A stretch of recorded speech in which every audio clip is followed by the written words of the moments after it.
আগামী সংসদ নির্বাচন সামনে রেখে সরগরম রাজনীতির মাঠ। প্রার্থী বাছাইয়ে ব্যস্ত ছোট বড় সব দল। অভ্যন্তরীণ কৌশল নির্ধারণ আর জোটের সমীকরণে চলছে আসন সমঝোতার রাজনীতি।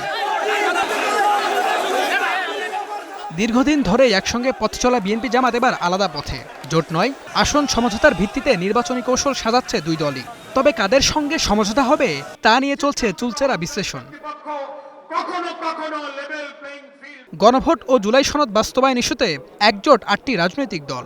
তাদেরকে সঙ্গে নিয়েই আসন সমঝোতার পথে হাঁটছে জামাত। আমরা কোনো জোট করছি না, আমরা একটা সিট ডিস্ট্রিবিউশন এবং একটা সমঝোতা এবং সমন্বয়।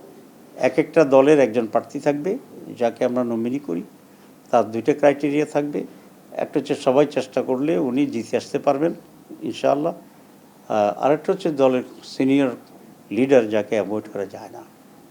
তো এই দুই নীতির ভিত্তিতে আমরা সিলেক্ট করব, যে পার্টি যতটাতে কোয়ালিফাই করবে সে পার্টি ততটা আসন পাবে। যেহেতু এখানে দুইটা মেজর স্টেক এখন হয়ে গেছে, বিএনপির নেতৃত্বে একটা, জামাত ইসলামীর নেতৃত্বে একটা, এটা একটা বাস্তবতা। সুতরাং জামাত ইসলামী আমরা চাই বিএনপি ছাড়া আর সকলের সাথে যেন আমাদের একটা ঐক্য করা যায়। এখানেই শেষ নয়, এনসিপি, এবি পার্টি, গণ অধিকার পরিষদ সহ আরও কয়েকটি দলকে আলোচনায় রেখেছে জামাত। নেতারা বলছেন আসন সমঝোতার আলোচনা প্রায় শেষ পর্যায়ে। ডিসেম্বরের প্রথম সপ্তাহেই চূড়ান্ত ঘোষণা। আমরা সকলের সাথে কথা বলতেছি, কারোর সাথে ধরেন 75% কথা হয়েছে, কারোর সাথে আবার 90-তে পৌঁছে গেছি, কারোর সাথে এখনও 40-তে আছে, but it is in the process. কারণ আমরা চাই বাংলাদেশে একটা পরিবর্তন হোক, জামাত ইসলামী ক্ষমতায় যেতে হবে, এটা আমাদের টার্গেট না। আমরা এটা একটা সমঝোতার ভিত্তিতে আমরা আসনটা বন্টন করব। এটা একটা আলোচনা ক্রমে প্রায় ডিসিশন হয়ে গেছে। এখন সেকেন্ড ফেজে গিয়ে আসন কোনটা হবে, কে কি আমরা নেব, কোনটাতে আমরা কাকে শেয়ার দেব, এটা এখন সেকেন্ড পর্যায়ে আসবে।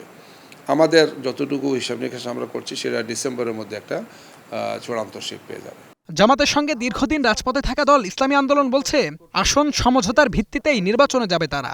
যারা ভালো করছে, যাদের বিজয় হয়ে আসার সম্ভাবনা আছে, তারাই সেখানে প্রার্থী দিবে।